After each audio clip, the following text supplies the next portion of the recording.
Did you believe, dear listeners, that faith in a husband you've loved deeply for 5 years, a man you were proud of for his impeccable perfection, could crumble in an instant over a single photograph? I didn't. I thought my life was like a piece of classical music with a sweet melody. However, it wasn't until the night of our fateful 5th wedding anniversary that I realized, in a state of shock, that this music was actually a pantomime filled with deceit, and I was the only actor who hadn't received the script. That night, when I sent a single text message, I didn't know that in 10 minutes, not only my marriage but also the reputations of 2 prominent families would be reduced to ashes in front of a hotel room door. The soft melody of a violin echoing from the Summit, a restaurant perched atop a skyscraper in the heart of New York City, didn't reach my heart at all. In front of me, a dinner for 2 was perfectly arranged, a vase of red roses, 2 wine glasses gleaming in the candlelight, and a prime, dry-aged steak still steaming. Everything was perfect, except for the absence of one person. The man I had loved, dedicating 5 years of my youth to him, my husband Ethan, wasn't there. He had told me a sudden business trip to Chicago had come up, an important contract that couldn't be postponed. He called me with a voice thick with apology and guilt, promising to make it up to me as soon as he returned. I told him with a smile, "Don't worry, your work comes first. I'll be fine alone." I trusted him. I always had, unconditionally. For the past 5 years, Ethan had been, in my eyes and everyone else's, the epitome of the ideal husband. He was not only capable and gentlemanly, but also a man who loved his wife with devotion. He had never disappointed me. He had supported every one of my career decisions and had become a peaceful haven I could lean on after a hard day's work. I considered myself the luckiest woman in the world. I lifted my wine glass slightly, ready to take a solitary sip to commemorate this special, albeit incomplete, day. Just then, the phone resting on the table vibrated silently. It was a message from my one and only best friend, Chloe. I thought it would simply be a congratulatory message for our anniversary, so I opened it. But it wasn't. My heart sank like a stone. On the screen, there was no text, but a photograph, a very clear image. The background was the lavish lobby of the Grand Elysian Hotel, one of the most expensive places in the city. It wasn't Chicago, and the subject of the photo, a man with his back to the camera, but I could never mistake that height, that build. The designer suit I had picked out for him myself last week. It was my husband, Ethan. But he wasn't alone.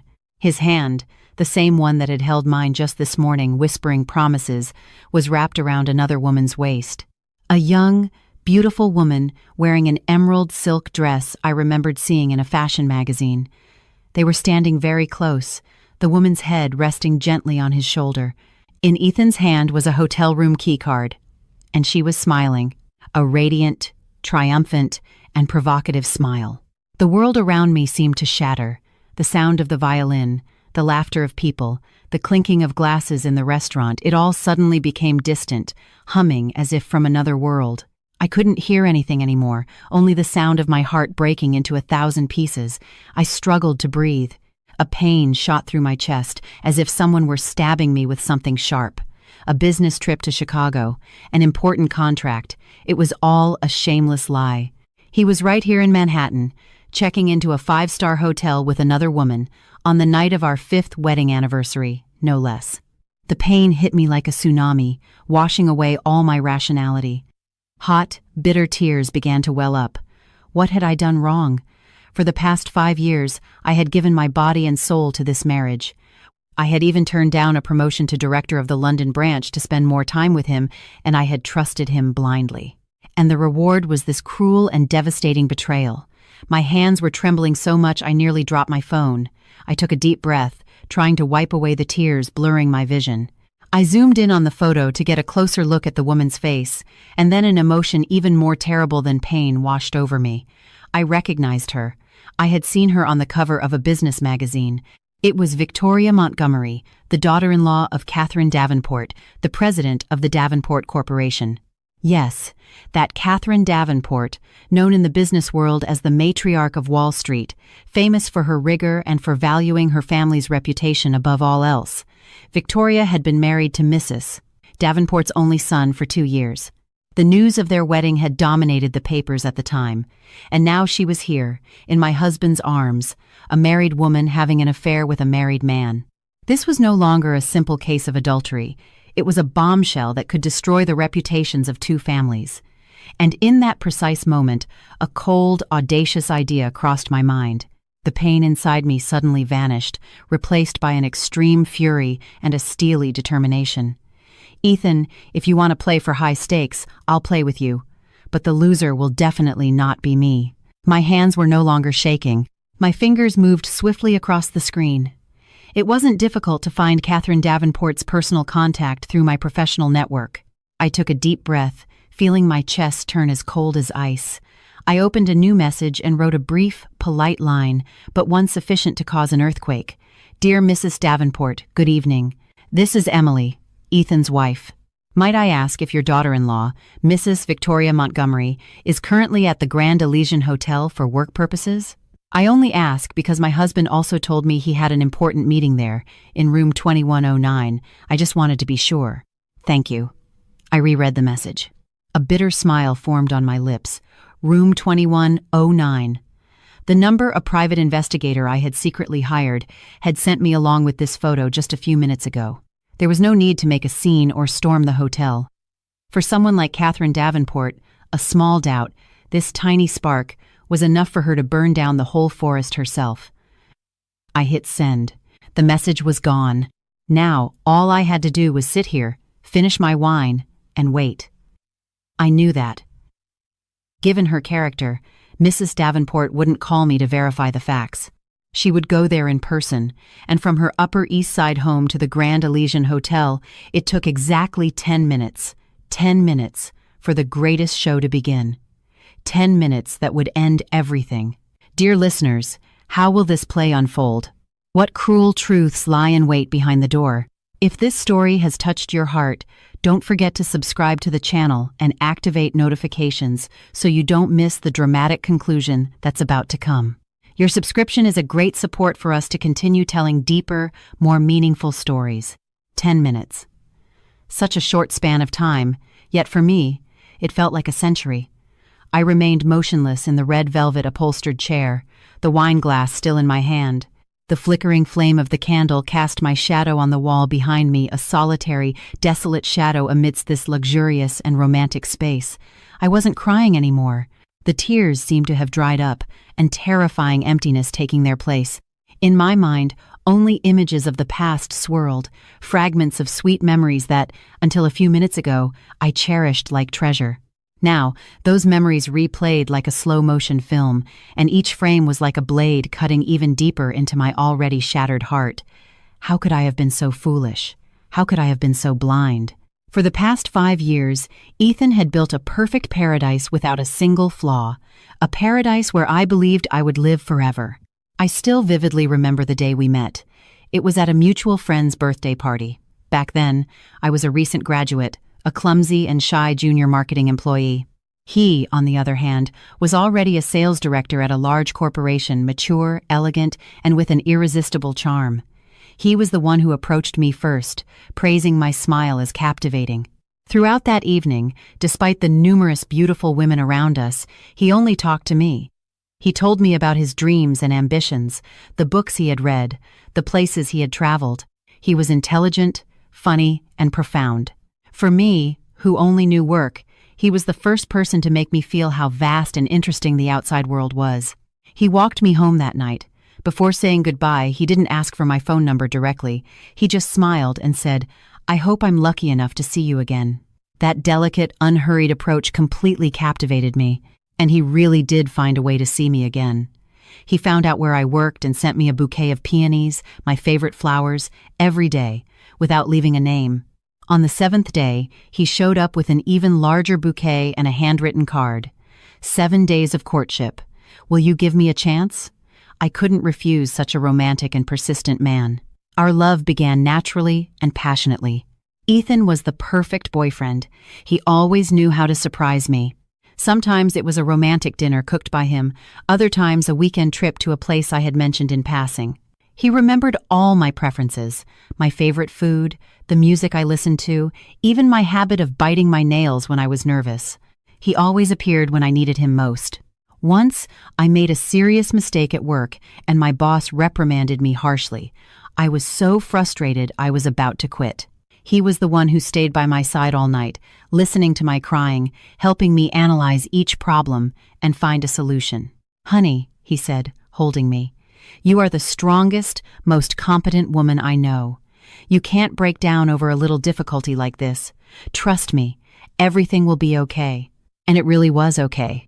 His encouragement was like a magic potion that restored my confidence and courage. When he proposed, it was during a dinner at an exclusive restaurant overlooking the entire city.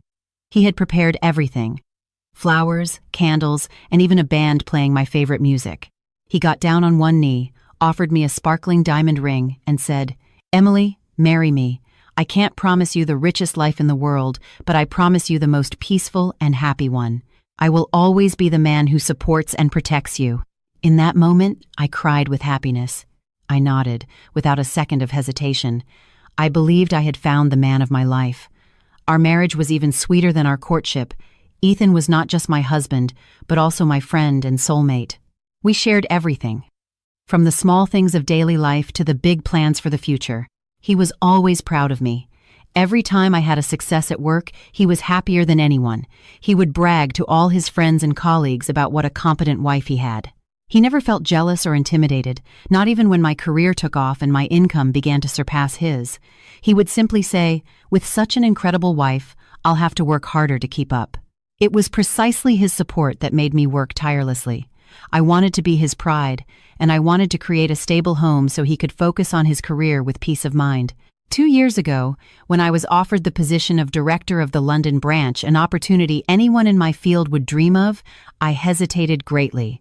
It meant we would have to have a long-distance relationship, or he would have to quit his current job and follow me. I discussed it with him, and he said something that moved me deeply. "Emily, your career is important, but our family is more so. I don't want to be separated from you for a single day, but I also don't want to be a burden holding you back. Do what you think is right. Whatever decision you make, I will always be by your side." In the end, I turned down the opportunity. I chose my family. I chose to be by his side every day. At that moment, I didn't regret it at all. I thought no career could compare to the happiness of home. Now, looking back, I realize how stupid I was. Perhaps that was what he wanted. He didn't want me to get too far, to escape his control. He needed me here, in New York, to continue playing the role of the perfect wife in his play. Even my mother-in-law, Patricia, was an indispensable part of that perfect play. She was a retired school principal with a kind and gentle demeanor. From the first day I came to her house as a daughter-in-law, she treated me like her own daughter. She was never demanding or meddled in our private affairs. Whenever Ethan and I had a small argument, she would always mediate and take my side. "Ethan, a man needs to know when to yield to his wife. Your wife works hard all day. You need to take care of her a bit when she comes home," she would often say. She also used to bring us nutritious food, insisting that I should take care of my health. I truly considered her my own mother and held her in the highest respect and love. I thought I was so lucky to have a wonderful husband and a caring mother-in-law, a perfect home, a perfect love. It was all too perfect, so perfect it seemed fake. The wine glass in my hand had grown cold. I set it on the table, the crystal hitting the marble with a sharp clack. That sound brought me back to cruel reality. The paradise I had lived in for the past 5 years was nothing more than a gilded cage built on lies. And I, a naive canary, had been happily singing inside that cage, knowing nothing. I looked at the photo on my phone again, saw Ethan's smile, Victoria's smile. I suddenly felt nauseous. All those sweet memories had turned bitter. Every promise, every loving gesture had become a clumsy performance. I believed that paradise would last forever. But I didn't know that right under my feet, hell had begun to show its first cracks a long time ago. Looking back over the last 6 months, I realized how clueless I had been.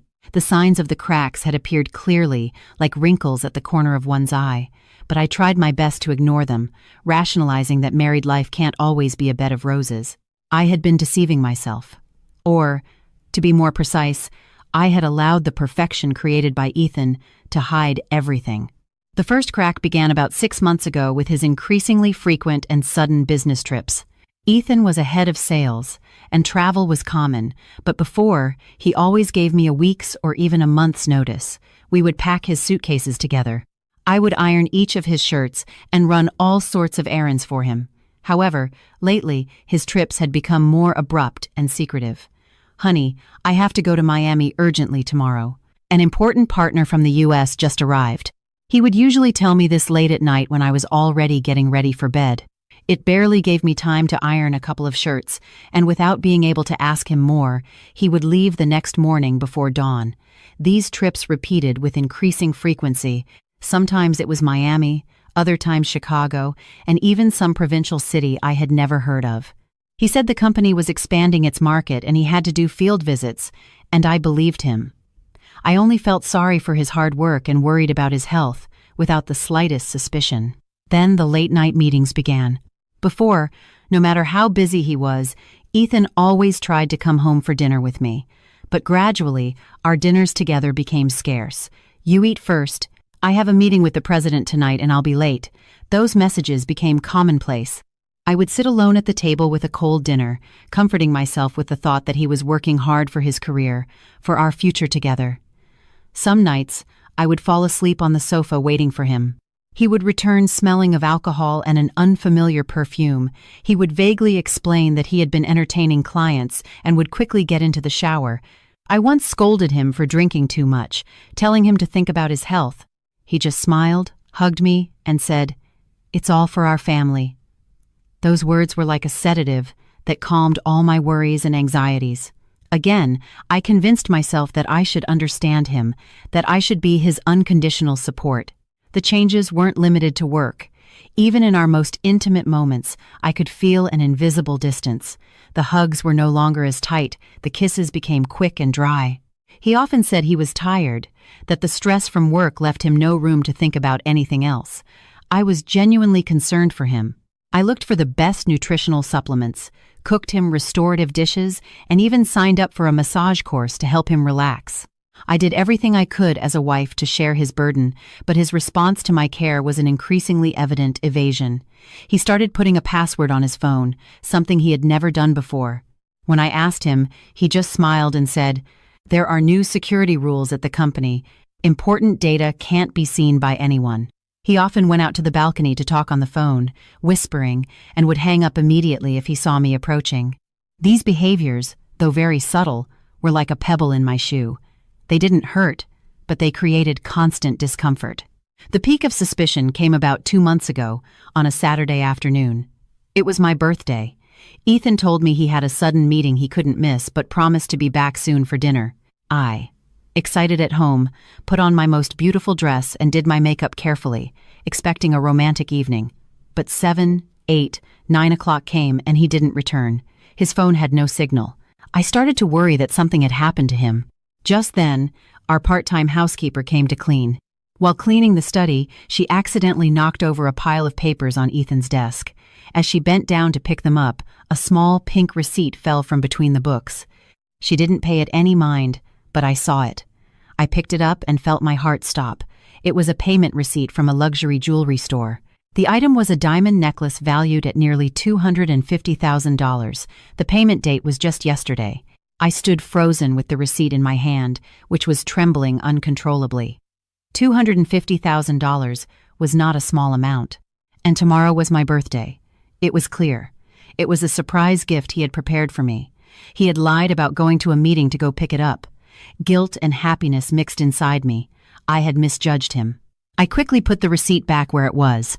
I didn't want to spoil his surprise. I felt better and continued to wait. But 10, 11, midnight came, and he didn't return.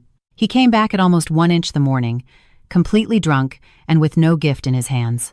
He staggered to the bedroom, collapsed on the bed, and fell asleep. The next morning, upon waking, he hugged me and wouldn't stop apologizing. He said the partner the night before had forced him to drink too much, and he couldn't refuse. He promised to make it up to me with another wonderful dinner. He didn't mention the necklace at all. And on my birthday, I received nothing more than a late apology. Where had that necklace gone? That question haunted my mind for days. I searched the whole house, in his study, but found no trace of it. I considered hundreds of hypotheses. Maybe he had returned it, or given it to someone else. No, it couldn't be. Ethan wasn't like that. I tried to dismiss those terrible thoughts. I tried to trust him, but the seed of doubt, once planted, germinates in silence. It takes root in the deepest part of the heart and waits for the day to grow like a poisonous weed. I lived the next 2 months in that agony. I became more sensitive, more observant. I started noticing his clumsy lies, the contradictions in his schedules. But every time I tried to confront him, seeing his warm smile and loving gaze, I couldn't. I was afraid that if I dug deeper, I would discover a truth I couldn't bear. I chose silence, to believe in the false paradise he had painted. Until tonight, when that photo arrived, I realized how wrong I was. That necklace was probably on that woman's neck, Victoria Montgomery's, like a war trophy, like proof, mocking my stupidity. Dear listeners, isn't it true that when we're in love, we often turn a blind eye to the painful truth? If you've ever experienced the pain of betrayed trust, press the like button to send your empathy and comfort to our protagonist. Your support will be a great strength for her to become stronger on the path that awaits her. The $250,000 receipt was like a ghost that haunted my mind, giving me no moment of peace. It turned my dreams into nightmares. In my dreams, I saw Ethan putting that necklace on another woman, a woman with a blurry face I couldn't recognize. They laughed and talked happily while I watched them from the darkness far away. I would wake up with my back drenched in sweat. Beside me, Ethan was still sleeping soundly, his breathing regular. Seeing his handsome face in the lamplight, I would ask myself again, is this man really cheating on me? Or is this all because I'm too sensitive and suspicious? I spent a week with a broken heart. I became withdrawn, often lost in my thoughts. Whenever Ethan showed concern and asked me what was wrong, I felt confused, not knowing whether to be happy or wary. My change, of course, did not go unnoticed by my mother-in-law, Patricia. One Saturday afternoon, she came to the house with a pot of homemade chicken soup, saying it was for my recovery. "You've been looking very pale lately, Emily," she said, setting the pot on the table and looking at me with eyes full of concern. "Is something wrong? Tell me." Seeing the sincere concern in her eyes, I felt the defensive barrier I had built with so much effort crumble in an instant. I was too tired of wrestling with this suspicion alone. I wanted to vent to someone, to ask for advice, and I thought there was no one more suitable than my mother-in-law. She was Ethan's mother, and knew him better than anyone. And as a woman, she would understand my feelings. I pulled out a chair for her to sit, and hesitantly, I began to tell her the story of the receipt. I didn't express my suspicions directly. I just told her that I had seen it by chance, and that since my birthday had passed without any gift, I was a little curious. I tried to speak in the softest tone possible, as if it were a trivial question. My mother-in-law listened patiently, without interrupting. There was no surprise on her face, only deep reflection. When I finished speaking, she didn't rush to give me advice. She just sighed deeply and took my hand. "My dear, you've been through a lot since you joined our family." Her words surprised and moved me. It was the first time she acknowledged my suffering. "I know Ethan is a good boy and he loves his wife, but men, dear, sometimes they have ideas we can't understand. Maybe he didn't buy that necklace to give to you directly." She spoke in a calm and measured voice. "Think about it. His job is head of sales. He has to deal with all sorts of people. In big business relationships, people don't just give a bottle of wine or a box of cookies. Sometimes an expensive gift for a partner's wife can bring in a contract worth hundreds, thousands of times more. It's an investment, a way of socializing in the business world. If Ethan didn't tell you, it was probably so you wouldn't get the wrong idea, for fear you wouldn't understand." Each of her words was like a stream of cool water, slowly extinguishing the flames of suspicion burning in my heart. It's true. Why hadn't I thought of that possibility? I also work in marketing. I know the importance of building relationships. A gift for a partner's wife sounds a bit strange, but in the complex world of business, anything can happen. Her explanation was perfectly reasonable. It resolved all the doubts in my mind. Seeing me relax, my mother-in-law continued in an even softer voice. "I'm not defending my son, but at my age, I'm not wrong in judging people. Ethan truly loves you. The way he looks at you can't be hidden. You are a good wife, smart, beautiful, and capable. He would have to be crazy to look for another woman. Don't spoil your marriage by suspecting something silly. Men don't like it at all when their wives distrust them. Understood? Listen to me and act as if you know nothing. And you'll see, when the time is right, he will either explain it to you himself or bring you a much more valuable gift. She even told me a story of her own. She said my father-in-law also went through a period where he left early and came back late, and it wasn't clear where the money was going. She also suspected and suffered, but in the end, she chose to believe. Later, she found out her husband had been secretly saving to buy a piece of land to surprise her. Sometimes a woman's silence and trust are the most powerful weapons, my dear, she concluded. Her story was like a potent tranquilizer that completely broke down all my defenses. I felt very ashamed. I had doubted a good husband like Ethan, and almost ruined my happy marriage because of my suspicions. I had been so wrong. I looked at my mother-in-law and felt a gratitude that came from the bottom of my heart. Mom, I understand now. Thank you. If it weren't for you, I wouldn't know what to do. She smiled kindly and patted my head like a child. Silly girl, you're my daughter-in-law. If I don't take care of you, who will I take care of? Now, stop thinking about nonsense. Try the soup I brought. I simmered it all morning. Eat this and get your strength back to be the beautiful, cheerful girl you were before. Ethan will worry if he sees you like this when he comes back. I took a spoonful of the hot soup. The sweet, smooth taste of herbs and chicken spread through my mouth. My heart warmed up again. All the doubts, all the anxiety seemed to disappear. With such a caring and understanding mother-in-law, what more could I worry about? I promised myself, from now on, I would never doubt Ethan again. I would trust him blindly and be the kindest, most understanding wife so he could focus on his career with peace of mind. Patricia's performance completely convinced me, and I myself extinguished the last ember of caution. I didn't know that this sweet comfort was actually a poison seeping slowly into my mind, blinding me so that the fall, when the truth came out, would be even more painful. My mother-in-law's comfort was like a summer downpour that washed away all the dark clouds from my heart. I felt light and at peace. I reprimanded myself for being too sensitive and endangering my marriage over a simple receipt. I decided to forget the matter and go back to being the cheerful wife who trusted her husband. I tidied the house, put out fresh flowers, and prepared a magnificent dinner with Ethan's favorite dishes. I wanted to make up for being cold to him the past few days, but perhaps once a person harbors a doubt, it's hard to fully trust again. Rationally, I was convinced by my mother-in-law's words, but deep in my subconscious, the image of the receipt and Ethan's absence on my birthday night were still like a small thorn that pricked me from time to time. That night, Ethan came home.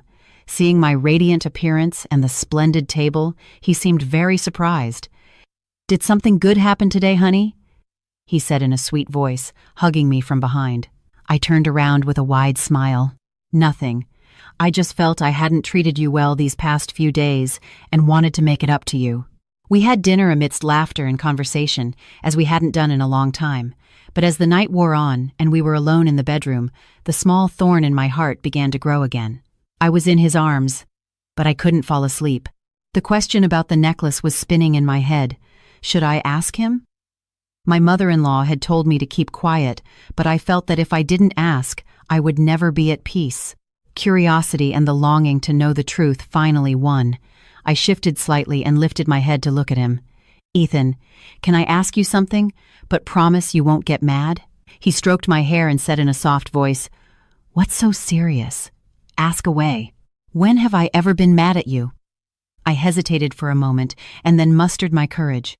"On my birthday, I happened to see a receipt for a jewelry purchase in your study." As soon as I finished speaking, I felt his body tense slightly. Although it was a very subtle reaction, in the silence of the night, I noticed it clearly. But he concealed his emotion very quickly. He let out a forced laugh, a laugh with a hint of nervousness. "Ah, you saw it, and I had hidden it so well. You really don't miss a thing," he said in a playful, reproachful tone. "So, you really bought it for me?" I asked, hope filling my heart. "And who else would it be for, silly?" He gently pinched my nose. But why didn't you give it to me that day?" He sighed and put on a sad expression. "I wanted to give you a big surprise." I had planned to take you to a special place after a romantic dinner to give you the gift. But suddenly, the meeting came up, and the client held me back and made me drink until I passed out. When I got home, you were already asleep. The next day, when I woke up, I saw you weren't in a good mood, and I felt so guilty that I thought this gift no longer made sense. I was going to find another good occasion to give it to you, but you beat me to it. You spoiled my surprise. His explanation sounded completely reasonable, and all the details fit perfectly. He even expressed disappointment and guilt on his face. I started to think I had been wrong. "I'm sorry," I whispered. "I shouldn't have doubted you." "It's okay." He held me tighter. "It's my fault for not being by your side on your birthday, but you've disappointed me too. Why don't you trust me? In the last 5 years, have I ever done anything to make you doubt?" His question was like a knife twisting in the wound. It's true. In the last 5 years, he had never failed me, and I had doubted him. I was so wrong. I messed up. "Don't be mad anymore, okay?" I said in a coaxing voice, rubbing my head against his chest. "It won't happen again." "I'm not mad," he said in a cheerier voice. "But since you spoiled my surprise, you'll get a punishment now." He started to tickle me, and I couldn't stop laughing. The room was once again filled with laughter. All the doubts, all the tension seemed to dissipate. I fell completely for his performance, for his perfect explanation. The next morning, when I woke up, Ethan had already left for work. On my pillow was a dark blue velvet box. I opened the box excitedly, and inside was a sparkling diamond necklace. It was the one. Next to it, a handwritten note said, "For my beautiful and suspicious wife, I love you." I put on the necklace and smiled happily. I felt like a fool. I had almost lost my happiness because of my own imagination. I promised myself this would be the last time. From now on, I would never again let stupid doubts affect our love. I didn't know that this necklace, this surprise gift, was just a prop in his play. He hadn't prepared it to give to me, but to deal with the situation in case I found out. He had foreseen everything. He had calculated every step. My questioning, far from unmasking him, only served to further consolidate my trust and give him the opportunity to more deeply play his role as the perfect husband. I lost resoundingly in the game. I tried to turn around, and that magnificent deception left me completely disarmed. So when the truth, even crueler, was later revealed, I had no strength left to resist. I walked deeper, of my own accord, into the trap he had so carefully laid, a sweet but deadly trap. After the failed interrogation and Ethan's surprise gift, I completely discarded all my doubts. Our life returned to its sweet rhythm, even with more passion than before. Ethan seemed to feel guilty for having missed my birthday. He spent more time with me. He often took me out to dinner or to the movies. He voluntarily reduced his social engagements and came home earlier. I, immersed in happiness, believed that this small storm had made our love even stronger. I bragged to Chloe about my attentive husband and the brilliant diamond necklace I wore around my neck. She just smiled, a somewhat forced smile, but at that moment I didn't notice. "If you're happy, that's what matters." It was the only thing she said. I was too blinded by love to notice anything strange in my friend's attitude. I went back to building a perfect wall around my marriage, not allowing any truth to enter. But a needle in a haystack always comes out. The truth, no matter how much it is hidden, always finds a way to come to light. And usually, at the moment we least expect it. About a month later, my company organized a major event for the launch of a new product. As the VP of marketing, I was in charge. The event was a huge success, attracting the attention of numerous media outlets and partners. Afterwards, we held a party at a luxury hotel. Everyone was toasting cheerfully. While chatting with some colleagues, I happened to overhear the conversation of a new intern. The intern was excitedly bragging to people about a fashion influencer she greatly admired. "Do you guys know Victoria Montgomery? She's gorgeous, super successful, and has amazing style." The name Victoria Montgomery made me pause. It sounded familiar. "Isn't she the daughter-in-law of the Davenport Corporation?" Someone else asked. "Yes, that's her," the intern exclaimed. "She got married last year. Her husband is a handsome, rich heir. A dream life, right? I follow her on Instagram every day. She's always posting pictures of luxury trips and only wears high-end brands. Out of curiosity, I took out my phone and searched for Victoria Montgomery on Instagram. I found her personal profile with hundreds of thousands of followers. The profile picture was the same one I had seen on the magazine cover, a beautiful and haughty woman. I glanced at her posts. Just as the intern said, Victoria's life was full of glamour. Trips to Europe, limited edition handbags, luxury parties. I was just browsing without any other intention. But then my gaze stopped on a photo posted about 2 months ago. It was a selfie. Victoria was sitting in a luxury restaurant with the city lights shining in the background. She was wearing an attractive off-the-shoulder dress, and her hair was styled in voluminous waves. Her makeup was perfect, and she was smiling radiantly. But it wasn't her beauty that left me frozen. It was the sparkling diamond necklace she wore around her neck. I felt as if an invisible hand was squeezing my heart. I zoomed in on the photo and stared intently at the necklace's pendant. There was no doubt. Every one of the small, precisely set diamonds, the delicate lines, it was exactly the same necklace Ethan had given me. The same one I was wearing at that moment. I unconsciously touched the necklace hanging from my neck. A chill ran down my spine. How was this possible? Why did she have a necklace identical to mine? With trembling hands, I clicked on the photo's publication date. October 25th, my birthday. The day Ethan told me he had a sudden meeting. The day I found the receipt. I felt dizzy. All the loose pieces suddenly fit together to form a complete picture, a cruel and relentless picture. On the night of my birthday, Ethan didn't go to any meeting. He was at this luxury restaurant with Victoria. The necklace he bought wasn't for me. It was originally for her. His explanation, his repentant act, it was all a lie concocted after he realized I had found the receipt. This necklace I'm wearing now is probably an identical replica he bought in a hurry to shut me up and cover everything up.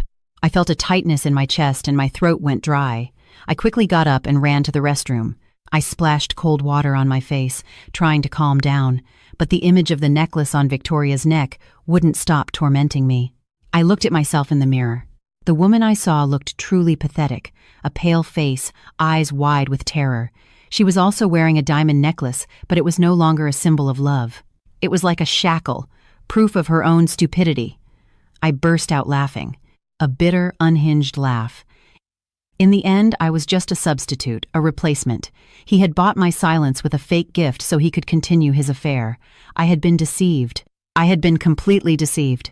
I returned to the party, trying to act as if nothing had happened, but my mind was no longer there. I couldn't stop thinking about Victoria and Ethan and their relationship. Why Victoria? A woman who had everything, fame, money, a millionaire husband. Why did she have to be the other woman? And Ethan, what did he gain from this relationship? Daring to have an affair with the daughter-in-law of someone as powerful as Catherine Davenport, wasn't he afraid of the consequences? 1,000 questions arose in my head, and I knew that this time I couldn't stay silent. I couldn't keep deceiving myself. I had to find out the truth. I had to find out, at any cost, what was happening behind my back. The sweet play was about to end, and this time, I wouldn't be just a naive spectator. I would be the one to rip open the fake velvet curtain myself. Has a coincidence so suspicious ever appeared in your life that it made your hair stand on end? Share this story with your most trusted friend and see for yourselves that sometimes a woman's intuition is never wrong. The euphoria from the alcohol and professional success quickly dissipated, leaving only the bitter taste of cruel truth. I returned home like a sleepwalker. This luxurious apartment, once cozy and warm, now seemed like a huge stage decorated with falsehoods. Ethan hadn't returned yet, and I had no desire to wait for him. I went straight to the bedroom, took the necklace off my neck, and threw it into a corner of the jewelry box. I never wanted to see it again. Every time I saw it, I felt a sense of humiliation. I lay on the bed, staring at the ceiling with my eyes open. Sleep had completely abandoned me. In my head, only images of Ethan and Victoria, the identical necklaces, and the face of my mother-in-law, Patricia, with her kind smile and sweet words of comfort, swirled around. I'm not wrong in judging people. Ethan truly loves you. Her words echoed in my ears. Did he really love me? Would a man who truly loves his wife buy the same gift for another woman? Would a man who truly loves his wife lie so skillfully? Or was my mother-in-law also lying? A terrible thought crossed my mind. No, it couldn't be. Although she was Ethan's mother, she had always treated me well and taken my side. She had no reason to deceive me. Perhaps she didn't know anything either and, like me, was being deceived by Ethan. I tried to cling to that thought like a castaway to a piece of rotten wood. I wanted to believe I wasn't completely alone in this fight. I didn't want to believe that all the people I loved and trusted had turned their backs on me. But the truth is often crueler than we can imagine, and it came 2 days after that fateful night, on a Monday afternoon. That day, I took the afternoon off, using the excuse that I wasn't feeling well. I wanted to be alone in the tranquility of my home to sort out my confused thoughts. Around 3 inches the afternoon, while I was trying to read a book on the balcony without being able to concentrate, the doorbell rang. I looked at the intercom and saw it was my mother-in-law. She had come unannounced. A whirlwind of emotions seized me. On one hand, I wanted to see her, to vent and ask for advice, but on the other, I was afraid to face her, afraid that if I told her the truth about the second necklace, she wouldn't believe me, or worse, that she would try to protect her son again. I took a deep breath and, feigning normalcy, opened the door. "Mom, what are you doing here without calling? I was coming from the doctor's and thought of you, so I stopped by," she said, smiling, with a bag of oranges in her hand. "Ethan told me you weren't feeling well. Are you sick? Shouldn't you go to the doctor?" Her concern comforted me a little. Maybe I was being too paranoid. "I'm fine, Mom. Just a little tired from work." Come in. I let her in and prepared her a cup of hot tea. We sat in the living room chatting. She asked about my work, about my parents' health. She was still the same attentive and detailed mother-in-law as always. I was about to bring up the topic of Victoria, but I held back. I didn't want to worry her or shatter the image of the perfect son she had in her eyes. Just then, Patricia's phone rang. She looked at the screen and smiled at me. "It must be Ethan. I'm sure he's calling to see how you are." She answered the phone with a voice full of love. "Hello, son. It's Mom." After exchanging a few words, she suddenly stood up and went to the balcony. I assumed it was so as not to disturb me. "I'm going to talk somewhere quieter," she said. The glass door to the balcony wasn't closed properly, but slightly ajar. I was sitting in the living room, but I could vaguely hear her conversation. At first, I had no intention of listening, but a few of her words caught my attention. "I think she's suspicious again lately. Yes, she's been in a bad mood for a few days. Don't worry, Mom can handle this. You just focus on your work. Yes, be careful with that, Victoria. Her family isn't just anyone, so be careful you don't get caught." "Yes, understood. I'll try to talk to her. Emily trusts me blindly. She believes anything I tell her. I have to go. I'm at her house. If I talk too long, she'll get suspicious." Each of her words was like a hammer blow to my head. My ears were ringing, and I felt my blood run cold. I sat motionless in the chair, unable to believe what I had just heard. Emily trusts me blindly. She believes anything I tell her. So, that was it. That was it. Her concern, her comfort, it was all an act to calm me down and cover up her son's sins. Not only did she know about Ethan's affair, but she was his accomplice, his helper in the cover-up. This shock was 1,000 times greater and more painful than when I discovered Ethan had another woman. The person I respected as my own mother, whom I trusted with all my heart, was the one stabbing me in the back. I felt sick. Love, family, affection, everything I believed in was a farce. I was living in a den of wolves, amidst a family of professional scammers. Together, they had woven a perfect web, and I was the stupid prey who had walked right into it. My mother-in-law finished the call and came back in with a kind smile. "Ethan is very worried about you. He told me to stay for dinner and keep you company." She continued speaking in a sweet voice, as if nothing had happened. I lifted my head and looked at her. In my eyes, there was no longer respect or love, only a terrifying coldness. Without a word, I stood up silently and walked to the door. "Where are you going, Emily?" she asked, a little surprised. "I'm going out for a moment," I replied in a dry voice. I couldn't stay in this house for another second. I couldn't breathe the same air as this hypocritical woman. I had to leave. I had to leave to recover and prepare for war. A war I couldn't afford to lose. I ran out of the apartment like a fugitive. I didn't know where I was going. I just knew I had to escape from there, from that suffocating space filled with lies and betrayal. I drove aimlessly through the busy streets of New York.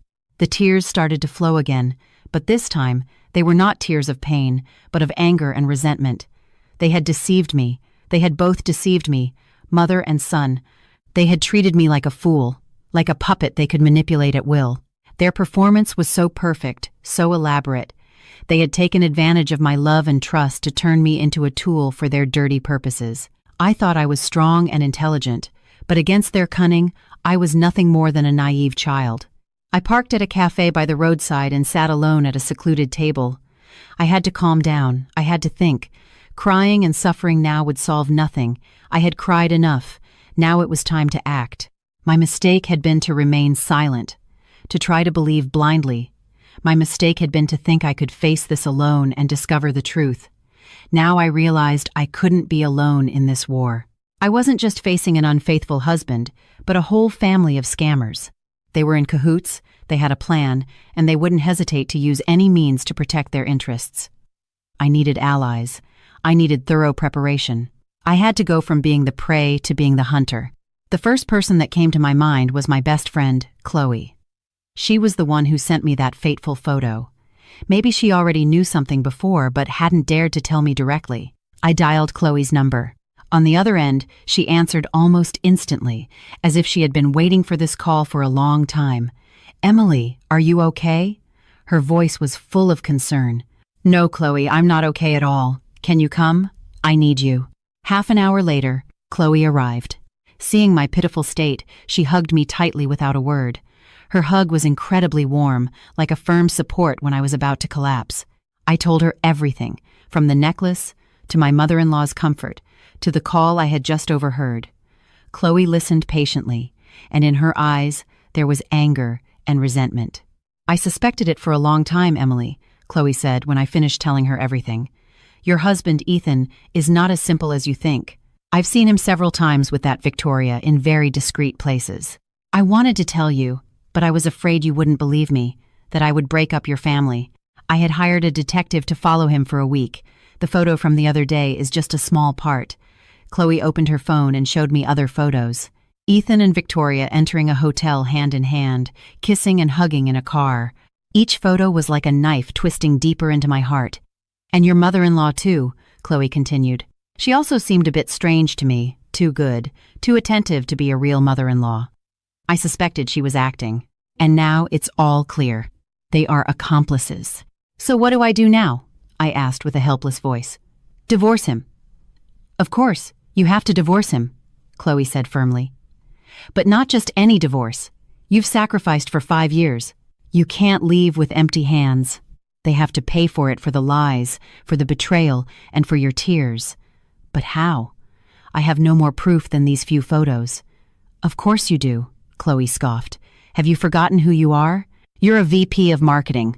You have a brain, you have contacts, and most importantly, you have me by your side." Chloe squeezed my hand tightly, giving me encouragement. "Listen to me carefully, Emily. From now on, you have to turn pain into reason.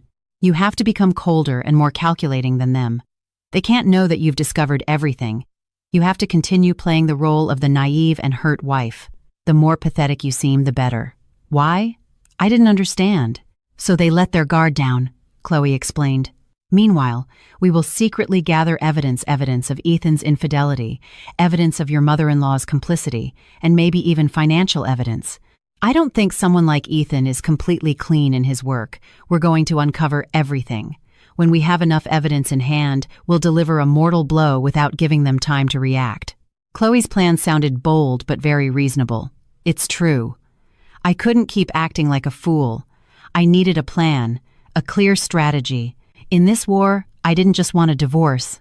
I wanted justice. "But I need a good lawyer," I said. "Don't worry," Chloe smiled. "I have a cousin, Mr. Ramsey, who specializes in complicated divorce cases. He's very good and very discreet. I'll set up an appointment for you tomorrow." "What you need to do now," Chloe said, looking me straight in the eyes, "is to dry your tears, go home, and start the performance of your life. You have to act very well, Emily. Act until the velvet curtain of this play comes down on your terms." Chloe's words were like a ray of light that illuminated the dark path ahead of me. I no longer felt helpless or alone. I had my friend by my side and a clear plan. The pain still burned faintly in my chest, but it no longer broke me. It had become a flame of anger and determination. I would act. I would perfectly play the role of the cheated wife until the end, and I would wait for the day when I could write the ending of this tragic play myself. Returning home, I was a different person. I still had a sad expression. My eyes were still red. But deep down, the weak and love-vulnerable Emily was dead. In her place, a cold, calculating, and determined Emily was born. When I returned, my mother-in-law rushed to ask me how I was, perfectly playing her role as the worried mother. "Emily, where have you been?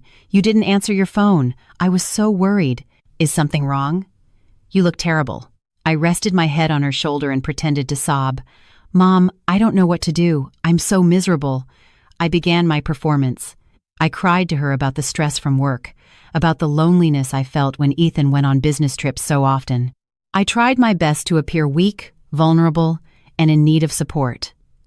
My mother-in-law, as expected, completely bought my act. She hugged me, comforted me, and reassured me. There. Don't cry anymore, child. I'm here. Everything will be okay. I'll talk to Ethan to make him spend more time with you." That night, when Ethan returned, Patricia called him into a separate room and they talked for a long time.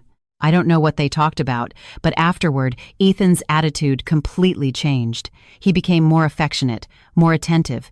He canceled all his dinner appointments and stayed home with me. He even suggested, "What do you say we go on a trip this weekend, honey? It's been a long time since we've spent time alone." Everything was going according to Chloe's and my plan. The more attention and affection they showed me, the more they let their guard down. They thought I was still the docile little lamb who could be swayed by sweet words. They didn't know that this lamb was shedding its skin and quietly sharpening its horns. While they were indulging in their performance, Chloe and I began to act. The next day, I met with Mr. Ramsey. He was a middle-aged gentleman with a piercing gaze.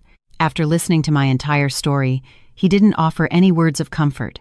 He just asked me one thing. "What do you want to achieve with this divorce?" "Justice," I replied firmly. "I want him to leave with nothing, and for everyone to know the true face of him and his mother." "Understood," Mr. Ramsey nodded. "Then we need to gather evidence, a lot of evidence. Not just evidence of infidelity, but also financial evidence. Do you suspect anything in your husband's business dealings?" I told him about Ethan's strange behaviors, his secret phone calls, his suspicious knowledge of financial matters. Mr. Ramsey nodded. "It's very likely he has not only deceived you emotionally, but also with your money. Let's start here." Following Mr. Ramsey's instructions, I began my own investigation. I took advantage of the trust Ethan was trying to rebuild to subtly ask him about his work. I feigned interest in his projects and asked him to explain the contracts and partners. When he wasn't around, I secretly copied all the important documents from his computer. The deeper I dug, the more suspicious things I found. Contracts with ambiguous clauses, partners about whom there was hardly any information online. There seemed to be an illegal flow of funds. At the same time, Chloe was not resting. She combined her contacts with the information obtained from the detective to investigate Victoria, and what she discovered truly stunned us. The daughter-in-law of the Davenport Corporation, Victoria Montgomery, was actually a piece in a much larger game. Her marriage to the heir was just a marriage of convenience for business reasons. Her husband was a notorious playboy who had no interest in his wife. Victoria's affair with Ethan was not just for romantic reasons. It had another purpose.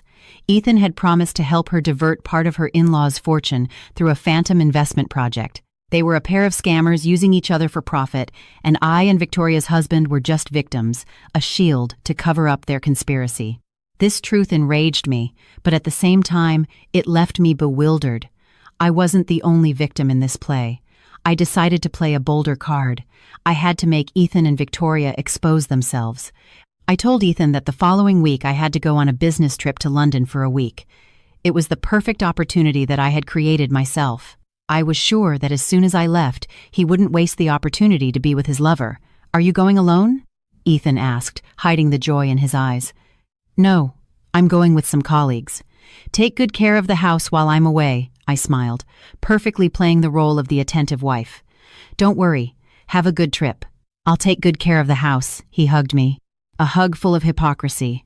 The day I left for London, I didn't go to the airport. I went to a hotel near our home and booked a room with a good view. Chloe and the detective team were ready. As expected, just a few hours after my departure, Ethan's car pulled up to the main entrance of the Grand Elysian Hotel. He and Victoria entered hand in hand once again, but this time they didn't know that their every move was being meticulously recorded by dozens of hidden lenses. The net was cast, and the prey had walked right into it. Sitting in the hotel room, watching the real-time footage transmitted to my computer, I felt strangely calm. My play was about to end, and this time, I was not only an actress, but also the director, the person who would decide the fate of all the characters in this play. If you are eagerly awaiting the protagonist's thrilling comeback, subscribe to the channel right now. The journey to reclaim justice has just begun, and the most intense parts are yet to come. Don't miss a single moment. The hotel room I was staying in instantly became a small command center. The large laptop screen continuously streamed images from the hidden cameras with crystal-clear sharpness. I could see Ethan and Victoria sitting in the hotel's luxurious restaurant, laughing and chatting happily as they toasted with wine. I could see Ethan gallantly pulling out Victoria's chair, looking at her with an expression full of affection. If this had been the me from a month ago, these scenes would have probably killed me with pain, but now they only deepened my contempt. Beside me, Chloe was intently watching another screen displaying data from the tracking device the detective had placed in Ethan's car. She was constantly taking notes of places and times. "They didn't just go to the hotel, Emily," Chloe said without taking her eyes off the screen. Before this, Ethan picked up Victoria and they went to a law firm in Midtown. They were there for over an hour. A law firm. What were they doing there? A bad feeling crept over me. "I've sent someone to investigate," Chloe continued. "It's a firm specializing in corporate law and mergers and acquisitions. I don't think they were just on a date. They're definitely planning some big deal." A deal? I remembered what Chloe had researched about Victoria. Ethan had promised to help her embezzle her in-laws' fortune. Could it be that my business trip was the opportunity to push their plan forward? Do they think that because I'm in London, I won't find out anything? They're carrying out their conspiracy openly. Their audacity enraged me, but at the same time, I felt lucky. The more openly they moved, the more traces they would leave. "Keep watching," I told Chloe in a cold voice. "Record everything, don't miss a thing." That night, Ethan and Victoria stayed at the hotel. Their intimate moments in the elevator, in the hallway, everything was recorded. Chloe and I stayed up all night, taking turns monitoring and backing up the data. Seeing the man who was once my husband making love to another woman, my heart no longer ached. There was only an emptiness, a numbness. He had become a complete stranger. The next morning, they left the hotel looking very cheerful and satisfied. Ethan dropped Victoria off at her luxurious apartment and then drove to his office. It seemed like everything was over. "Isn't this enough?" Chloe asked me. She looked tired. "Not yet," I shook my head. "The proof of infidelity is just one part. I want more. I want to know what financial conspiracy they're plotting. That will be the final blow." I knew the ambiguous contracts I had copied weren't enough to convict Ethan. I needed clearer evidence, irrefutable proof, and I decided to create that proof myself. I told Chloe my plan. Upon hearing it, her eyes widened in astonishment. "Emily, are you crazy? It's too risky. What if you get caught?" "There's no other way, Chloe," I said firmly. "This is the only chance. I have to do it." My plan was very simple, but at the same time, extremely dangerous. That night, I would sneak into Ethan's office at the company and install a miniature recording device. I knew the access code to the building. I knew the locations of the security cameras. I had been to his office hundreds of times. I knew every corner. That night, I dressed in all black, with a cap and a mask. I looked like a thief. Chloe kept watch from the car, staying in contact with me through a miniature earpiece. As I entered the empty office building, my heart was pounding. Fortunately, everything went smoothly. I disabled the hallway cameras and slipped into Ethan's office. The office was dark, with only the light from the buildings opposite filtering through. The scent of his cologne still lingered faintly in the air. A fragrance I once loved, but now only made me nauseous. I quickly went to his desk and placed the recording device in a discreet spot under the table. Just as I was about to leave, I happened to see a file on the desk. He had probably forgotten to put it away in the filing cabinet. Out of curiosity, I turned on my phone's flashlight and shone it on the file. The words on the cover made me freeze. Davenport Corporation Real Estate Investment Project, Proposal for Share Transfer. Davenport Corporation, Victoria's in-laws company. With trembling hands, I opened the file. Inside was an elaborate and complex plan to establish a subsidiary company and transfer a significant portion of the shares from Victoria's husband's company to a new company owned by Ethan and Victoria through complex sale and purchase transactions. This was it. This was their conspiracy. They were preparing to divert assets from the Davenport Corporation, and seeing the plan's timeline, everything was being accelerated to coincide with my business trip. I quickly photographed every important page of the document with my phone. Just then, I heard footsteps in the hallway outside. My heart was about to burst. Chloe also shouted through the earpiece, "Someone's coming, hide quickly!" I quickly turned off the flashlight and hid behind a large filing cabinet. The office door opened, and the light from the hallway flooded the room. I saw a man's shadow. It was Ethan. Why was he back at the office at this hour? I held my breath, motionless. He came in and turned on the light. He seemed to be looking for something. He went straight to the desk and picked up the file I had just been looking at. I screamed inwardly, "It's over. He'll notice the file has been moved." But no, he just glanced at it and put it in his briefcase. He had probably come back for it. He turned off the light and left the office. I waited for his footsteps to fade away before I could breathe again. It was a close call. I left the building, trembling, and returned to the car where Chloe was waiting. She hugged me tightly. "You almost gave me a heart attack." "I got something more important than the recorder, Chloe," I said, my voice still shaky. I showed her the photos I had just taken. Chloe saw the plan, and her face turned pale. My God, these people are playing for keeps. This isn't just about infidelity anymore. It's organized fraud and embezzlement.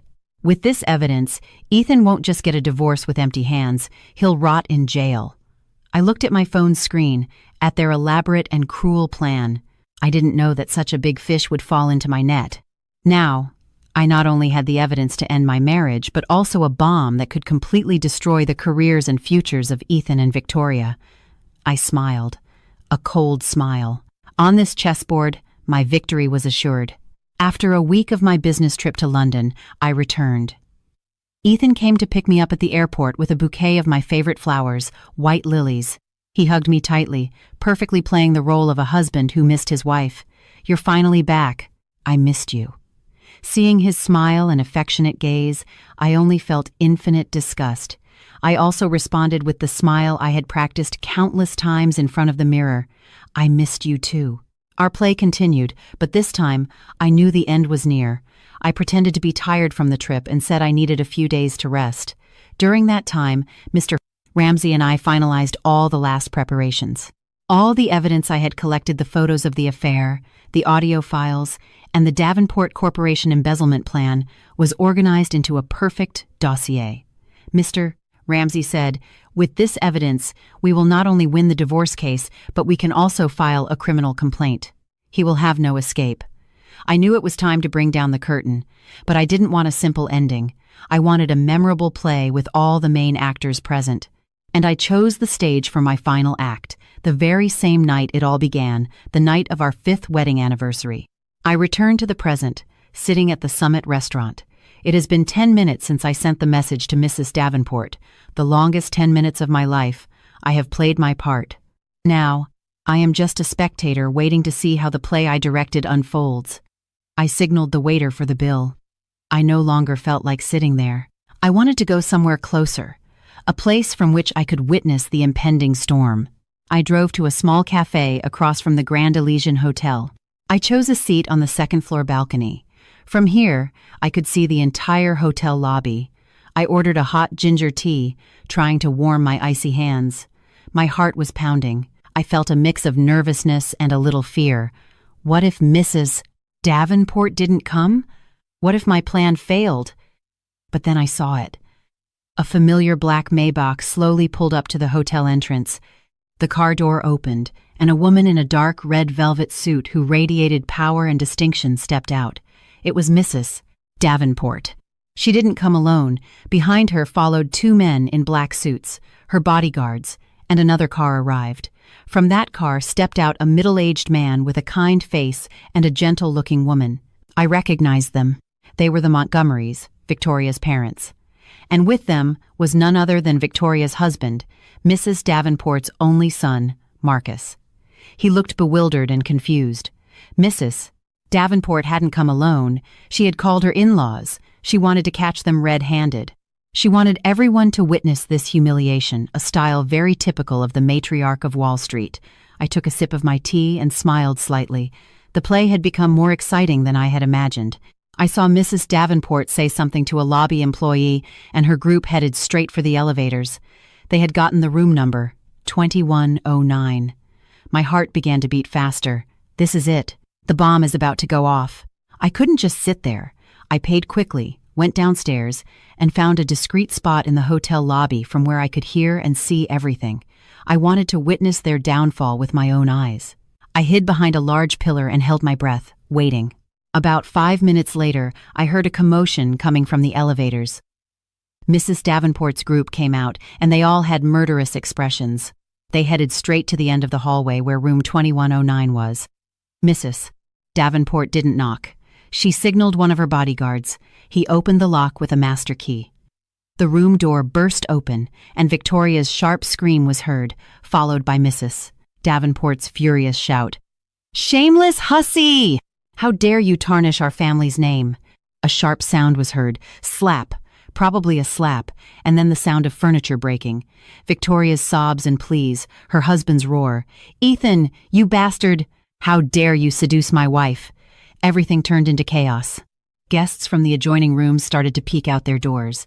Some hotel security guards rushed over, but seeing Mrs. Davenport's presence, no one dared to intervene. I watched silently from a distance. I didn't feel any satisfaction, just a strange emptiness. This was the end they deserved, but seeing the chaos, I suddenly felt tired. I turned to leave, but then I heard Ethan's voice, a voice full of fear and cowardice. "It's not my fault. It was her. She seduced me. I'm just a victim." Those words ignited the last spark within me. A victim. He dares to call himself a victim? No, I can't leave. This play cannot end without my character making an appearance. I took a deep breath. I came out of my hiding place and walked directly towards room 2109, where the gates of hell were opening. I walked down the hotel's red-carpeted hallway. Each step was firm and determined. The sound of my heels against the floor echoed, tock, tock, as if fate's hammer was striking the doors of their hell. All eyes were on room 2109, from which shouts, insults, and cries continued to pour out. No one noticed my arrival. I passed through the curious crowd, past the bewildered security guards, and walked calmly. I stopped at the very threshold, where the entire tragedy was unfolding in its rawest form. The scene inside was far more chaotic than I had imagined. Victoria, the haughty woman I had seen on Instagram, now had disheveled hair. Her expensive silk dress was wrinkled, and on one of her cheeks was a sharp red mark of 5 fingers. She was kneeling at Mrs. Davenport's feet, crying and begging. "Mother, mother, forgive me. I was wrong. I know I was wrong." Mrs. Davenport stood like a statue of ice, with no emotion on her face, but her eyes burned with the flames of fury. Victoria's parents were in a corner, their faces as pale as wax, not daring to lift their heads in shame. Victoria's husband, Marcus, had Ethan by the collar and was pushing him against the wall. His face was red with anger. "You bastard! I thought of you as a brother, and you dare to stab me in the back." My perfect husband, Ethan, now looked truly pathetic. His elegant suit was wrinkled, his tie askew, and his face was white with terror.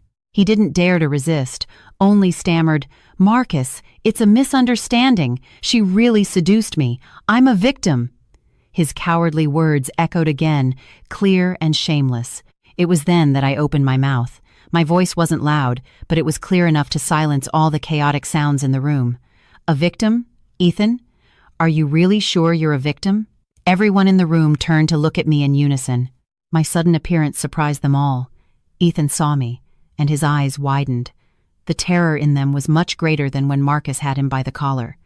He would never have imagined I would be here. Emily, what are you doing here?" he stammered. "Mrs.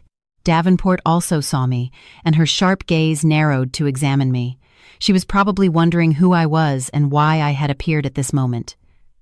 "It doesn't matter who I am," I said. My gaze went directly to Mrs. Davenport and then back to Ethan. "What's important is that I don't think Ethan is a victim, because a victim wouldn't have time to devise a meticulous plan to divert the assets of two families." My words were like a second bomb that exploded in the middle of the room. "What are you talking about?" Marcus asked, letting go of Ethan and turning to me. "A plan to divert assets?" "Yes, that's right," I replied calmly. I entered the room and approached a small table where Ethan's briefcase was haphazardly thrown. I opened the briefcase and took out a file, the same file I had photographed in his office. I placed it on the table for everyone to see. "This is a detailed plan to establish a shell company and, through complex transactions, divert the assets of the Davenport Corporation. The ultimate goal was to transfer a considerable amount of assets to a new company in the names of Ethan and the present Victoria." Marcus snatched the file and flipped through it page by page. The more he read, the darker his face became. Victoria's parents also rushed to look. They were not fools. Just by seeing that detailed plan, they understood everything instantly. "My God, this was their real purpose," Victoria's mother exclaimed in horror. She turned to look at her daughter. In her eyes, there was no longer anger, but deep disappointment. Ethan and Victoria were frozen. They would never have imagined that their most secret plan would be revealed so abruptly. Ethan looked at me. In his eyes, there was no longer terror, but hatred. "It was you. This was all you're doing," he shouted. "Yes, it was me," I said, looking him straight in the eyes without the slightest fear. "If I hadn't, how else would everyone see your true face? The face of a scammer, of a snake ready to bite those who have taken you in addition to betraying your wife and your friend." I turned to Mrs. Davenport. She had been observing silently until now, but I knew a storm was raging inside her. "Ma'am, allow me to introduce myself. I am Emily, Ethan's legal wife.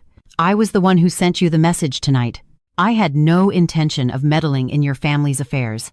I just wanted you to know that the relationship between your daughter-in-law and my husband is not a simple case of adultery. They are partners in crime." The whole truth had come to light. The play was completely over. Ethan and Victoria could no longer deny it. He tried to play the victim, but in the end, it was I who unmasked his true nature as a perpetrator. The gates of hell had opened, and he had walked in of his own accord. Seeing Ethan's stunned and desperate face, I felt not the slightest compassion. This was the end he deserved. But I knew the story wasn't over yet.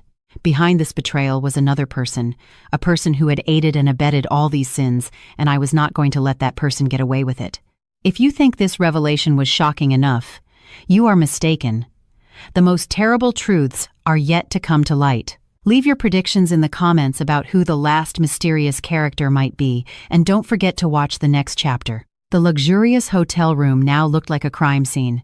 Everyone was speechless at the facts I had just revealed. The asset embezzlement plan lay on the table like a solemn accusation that admitted no excuses. Ethan and Victoria stood like convicts awaiting sentencing. Their faces were as pale as wax, and their former confidence and arrogance had vanished, leaving only fear and despair. Marcus, after reading the documents, could no longer maintain his composure. He didn't hit Ethan again, but turned to his wife. In his eyes, there was no longer anger, but deep disgust and contempt. "Victoria, I never thought you were this kind of person. You not only betrayed me, but you tried to ruin my entire family.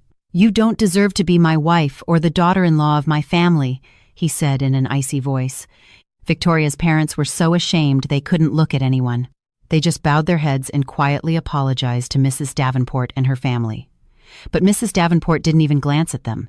Her iron gaze was now fixed on one person. Me. She approached me.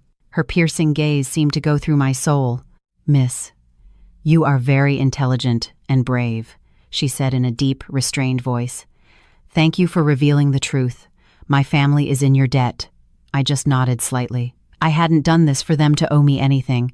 I had done it for myself. "But I have a question," Mrs. Davenport continued. "Why did you act now?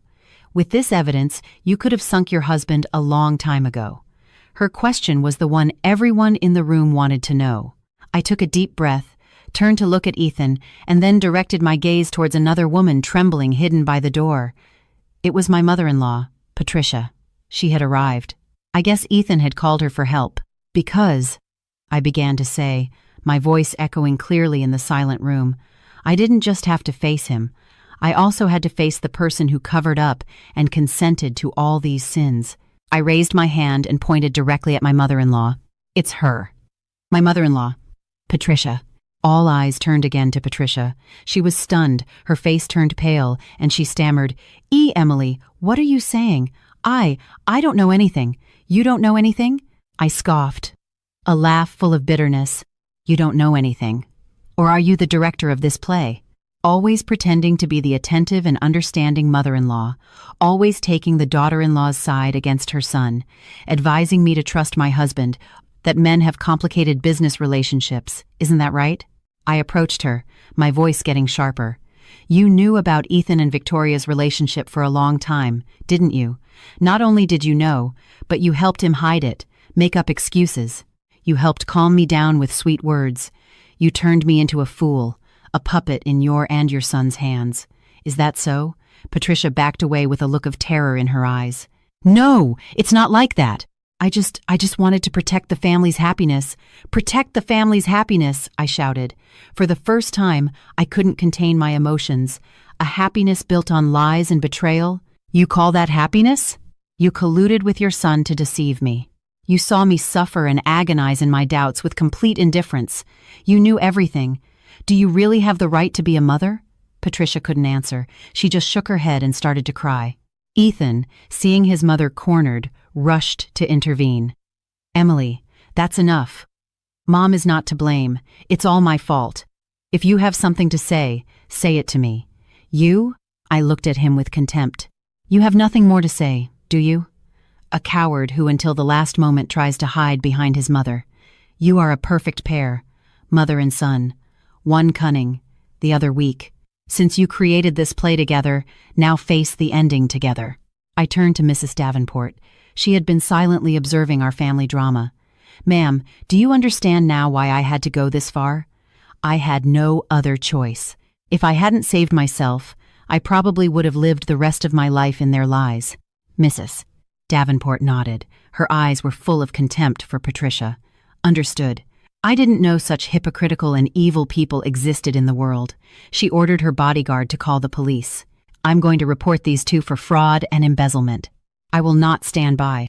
Upon hearing the word police, mother and son completely broke down.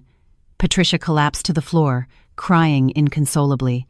Ethan knelt and crawled towards me, grabbing my skirt. Emily, please forgive me. Forgive my mother and me. Just this once. I'll do whatever you want. I'll divorce you. I'll give you half of my assets, but please don't call the police, please. I looked at the man kneeling at my feet, the man I once loved with all my heart. I felt no emotion in my heart. I coolly pushed his hand away. It's too late, Ethan. The price of betrayal is never cheap. I walked out without looking back. Behind me, the cries, pleas, and the shouts of the police mingled, creating a chaotic music that marked the end of a long play full of lies. I left the hotel and took a deep breath of the fresh New York night air. I had done it. I had ended the play of my life with my own hands. It was all over, and a new life awaited me. The storm passed, leaving only ashes. The scandal at the Grand Elysian Hotel was a bomb that exploded across all media and social networks. The photos of Ethan and Victoria caught red-handed. My revelation, the arrival of the police, everything was recorded by curious guests and spread in an instant. The reputations of two families, my former in-laws and Victoria's, completely collapsed. They went from being envied families to the laughingstock of the world. The consequences came faster than I had imagined. Living up to her nickname, the matriarch of Wall Street, Mrs. Davenport acted decisively and mercilessly. The next day, she filed for divorce on behalf of her son. Victoria was kicked out of her in-laws' house with only the clothes on her back. Her parents also paid a high price for their daughter's complicity. The Davenport Corporation broke all business contracts with their company, and they found themselves on the brink of bankruptcy. Victoria, The young woman who lived in luxury, the fashion influencer with hundreds of thousands of followers, lost everything in an instant. Career, family, reputation, it all vanished like smoke. And the end for my family, or rather, my former in-laws, was not much different. With the irrefutable evidence I provided and Victoria's confession, who confessed everything to get a reduced sentence, Ethan and his mother were charged by the police with fraud and embezzlement. They tried every means to get off, but under the pressure of public opinion and Mrs. Davenport's firmness, no one helped them. The apartment we lived in, the bank accounts, all assets in Ethan's name were frozen for the investigation. Patricia, who had always pretended to be kind and distinguished, now faced justice in the twilight of her life, and Ethan's future was completely ruined. I felt no satisfaction at their downfall, only tiredness and emptiness. The war was over. I was the victor. But why did this victory have such a bitter taste? I had paid for this victory with 5 years of my youth, my love, and my trust. I left the apartment we lived in and moved back to my parents' house. My parents didn't blame me for anything. They just quietly supported me, cooked my favorite food, and took care of me. The warmth of family helped me heal my wounds. The divorce from Ethan was processed quickly. With the clear evidence of infidelity and fraud, the court completely sided with me. I was able to keep all my personal assets and received a considerable compensation for emotional damages. On the day of the trial, I met Ethan again. He seemed to have aged 10 years. His hair was gray, and his eyes were sunken. His former confident, gentlemanly appearance was completely gone. He looked at me. In his eyes, there was no longer hatred, but a late regret. But I said nothing. I walked past him as if he were a stranger. All the bitterness between us was truly over. I started a new life. I didn't go back to my old company. I decided to become an entrepreneur and founded my own communications agency. I wanted to use my experience and talent to build a new career without depending on anyone. Chloe, who had witnessed the entire process of my story, quit her job and decided to join me. I don't want to work for liars anymore. I want to create a place with you where authenticity and talent are respected, she said. We started from scratch, but with determination and constant effort, our company gradually grew. The initial small successes brought back the joy and confidence I had lost a long time ago. One afternoon, sitting in our new office, looking out at the vibrant cityscape, I received a call from an unknown number. "Hello, is this Emily?" The voice on the other end of the phone was somewhat familiar. "Yes, this is she." "I'm sorry. Who is this?" "It's Marcus, Victoria's ex-husband." I was surprised. Why was he calling me? "If you have time, I'd like to invite you for a coffee. I have something to tell you." I hesitated for a moment and then accepted. I was also curious to know what he wanted to say. We met at a quiet cafe. He looked tired, but his gaze was much more serene. He told me about his life after the incident. He and Victoria had officially divorced. His mother, Mrs. Davenport, was very disappointed and shocked. "I called you today," he said, "to apologize and to thank you." "Apologize?" I asked, surprised. "Yes, apologize," he nodded. "I want to apologize for being so stupid, for not seeing the true face of the people around me sooner, and for causing you trouble. And to thank you. Thank you for revealing everything so bravely. If it weren't for you, I would probably still be living a lie." He looked at me with sincerity. "Emily, you are a truly special woman, strong, intelligent, and with great self-respect. Ethan didn't know how to value you. That will be the biggest loss of his life." His words unsettled me a little, but I felt my heart warm. For the first time, a man recognized and respected my true essence. We talked for a long time like old friends. As we parted, he said, "If you ever need help, don't hesitate to call me." I smiled and nodded. I knew that one door had closed, but many others were opening. Life still had many good things waiting for me. Every woman is like a flower that can be trampled by the storm, but if she maintains the roots of her dignity and will, one day she will sprout again and bloom even more radiantly. If you agree with these words, share this story to spread the message about women's rights and the power of regeneration. Time flies, and 2 years passed in the blink of an eye. My life had entered a completely new chapter, a much brighter and more meaningful one. My and Chloe's communications agency, which started in a small office with a few employees, had become one of the most prominent firms in the industry. We carried out numerous successful campaigns for major brands, earning a solid reputation and prestige. I was no longer the weak and love-vulnerable Emily of the past. The business world had made me tough and decisive, but it had not made me lose my sensitivity and delicacy as a woman. I found joy and passion in my work, in creating new value. Each successful project, each client's praise, was a confirmation of my own worth. My relationship with Marcus had also progressed in an unexpected way. After that meeting at the cafe, we stayed in touch as friends. He often asked about my work and gave me useful advice. He also told me about his life, about the pressure of running a large corporation after his mother retired. We found in each other the empathy and understanding of those who have gone through a wound together. Gradually, from friendship, another feeling blossomed between us, a natural and sincere feeling. He was not a romantic man like Ethan. He didn't say sweet things, but by his side, I always felt a complete calm and confidence. He respected me, valued my talent, and always supported me in pursuing my dreams. This love was not as passionate and blind as the previous one, but it was more mature, deep, and solid. One autumn afternoon, at the same restaurant, The Summit, where I once spent my anniversary night alone in tears, Marcus proposed to me. There were no flowers or candles. He simply took my hand and said, "Emily, over these 2 years, you have taught me what a strong and wonderful woman is. I don't promise you a paradise. You have already created your own paradise. I just want the chance to enter that paradise and build a simple and eternal happiness with you. Will you marry me?" I cried, but this time they were tears of complete happiness. I nodded. Our wedding was intimate, with only the closest family and friends. My mother and Mrs. Davenport, 2 powerful women, were now in-laws.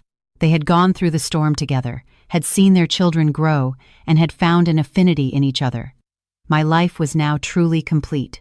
I had a successful career, a husband who loved and respected me, and a family that always supported me. The painful memories of the past seemed very distant, remaining only as an expensive lesson that had made me value what I had now even more. Sometimes I would hear news of the people from the past. Ethan, after getting out of prison, couldn't regain his position.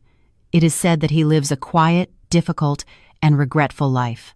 Patricia, I learned, had aged a lot and was frail, living alone and isolated. It was said that Victoria had moved to another city to start over, but no one knew exactly how she was living. I no longer hated them. Everyone has to take responsibility for their own decisions. As you sow, so shall you reap. That is the fairest law of life. One Sunday morning, Marcus and I were walking together in the park. The morning sun was gentle, and the air was fresh. He squeezed my hand tightly. "What are you thinking about?" I was thinking. I smiled at him. How curious life is. It took one thing from me, but it gave me other, much more valuable things. That's right. I lost a fake marriage, but I found myself again and found a true love and complete happiness. My story did not end with revenge, but with regeneration. I came out of the darkness into the light, and I know that ahead of me is a long road full of sunshine and flowers. I am ready to write the next happy and brilliant chapters of my life. Dear listeners, thus concludes Emily's journey.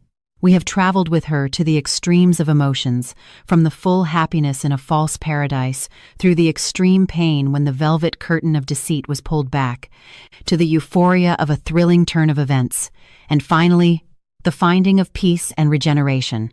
As we finish the last story, probably in each of our hearts, there remain not only the echoes of Emily's story, but also reflections on our own lives, the relationships, and the values we pursue.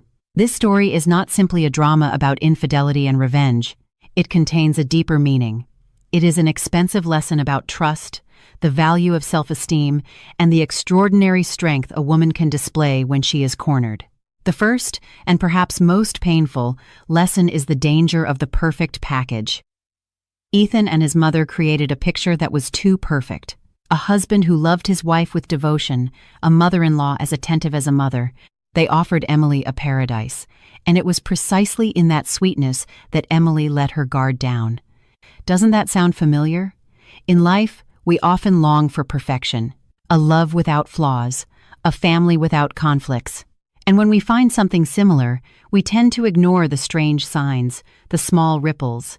We blame ourselves for being too suspicious, for spoiling something good.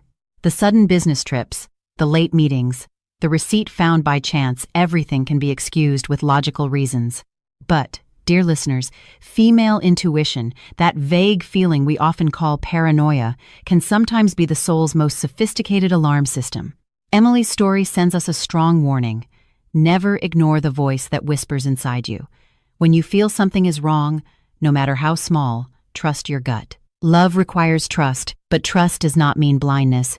And when the cruel truth is revealed, what can we learn from the way Emily faces it? She didn't collapse, she didn't make a scene, she didn't choose a vulgar method of revenge. Instead, the pain made her stronger and more rational than ever. This is the most important turning point. Instead of sinking into the role of a pitiful victim, Emily transformed into a strategist. She turned tears into weapons, pain into strength. She understood that when dealing with cunning people, emotions are just a weakness. Only reason, planning, and solid evidence were the only way to reclaim justice. In our lives, it's the same. When we face betrayal or injustice, crying and blaming ourselves is inevitable. But don't stay in that quagmire for too long. Allow yourself time to grieve, but then you must stand up. Learn to transform the negative energy of anger and pain into the positive energy of action. Ask yourselves, what can I do to protect myself? What do I need to gather? Who can I trust? And who can I ask for help? Emily's journey demonstrates the importance of preparation. She did not act on impulse. She sought out her friend, she sought out a lawyer, she wove her net in silence, gathering evidence one by one, from the photos of infidelity, the audio files, to the elaborate financial fraud plan. She won, not by luck, but because she prepared for her war carefully and meticulously. This gives us a very realistic lesson. In any conflict, from home to society, empty words and emotions are worthless. Only clear evidence, irrefutable facts, can protect your rights. Especially for women. Always be aware of the family's financial situation, keep important documents, have a basic knowledge of the law. It's not about being calculating or distrustful. It's about being smart and protecting yourself. A bright and humane point in this story is that Emily did not let herself be blinded by personal revenge. When she discovered that Ethan had not only cheated on her but was a professional scammer who had harmed many other people, her fight ascended to a new level. It was no longer a fight to recover her own assets, but a fight for justice. She could have chosen the easier path, reached an agreement with Ethan for evidence, and ended the matter quickly, but she did not. She wanted all the culprits, from the main perpetrator to the accomplices, to answer to the law. This action shows a maturity and a vision that go beyond personal revenge. Sometimes in life, we find ourselves in difficult situations where we have the opportunity to take revenge. But will a momentary revenge bring us true peace, or will it only make our souls feel heavier? Emily's story shows us another path. Fight for justice. When you turn your own struggle into a struggle for a greater value, you are no longer alone. And your victory will not only bring you liberation, but can also be a torch that illuminates the path and gives strength to others in the same situation. And finally, the lesson on regeneration. 5 years of a broken marriage, love and trust shattered. It was a huge loss, but Emily did not let the past bury her future. She rose from the ashes stronger and more radiant. She built her own career, found a new, more valuable love, and most importantly, turned her pain into a mission by starting her own business to empower herself and others. The sweetest revenge is not to see the enemy suffer, but to live a truly happy and meaningful life that they can never achieve. Emily's story seems to tell us this. There is no eternal pain. If this door closes, another will open. After the rain, the earth hardens. The important thing is whether we have the courage to go through the rain, if we have the faith to wait for the sun. Every woman has an extraordinary potential within her. Never underestimate yourselves. Never think that you cannot live without someone. You are your own paradise, and you are the only ones who can decide the happiness of your life. Emily's story has ended, but I believe the lessons we have learned from it will resonate forever. It is a lesson about wisdom in love, strength in the face of adversity, and the tolerance to find peace. Life is not always a bed of roses, but if we maintain our dignity, strive constantly, and believe in good values, we will undoubtedly find true happiness in life. Has Emily's story made you think about your own life? Have you ever had to make a difficult decision between emotion and reason? Leave your comments below to share your stories and viewpoints. Each of your comments is a valuable piece in creating a community where we listen to and understand each other. If this story has touched your heart, give it a like to spread the power of strength. Share this with the women you love, and subscribe to the channel so you don't miss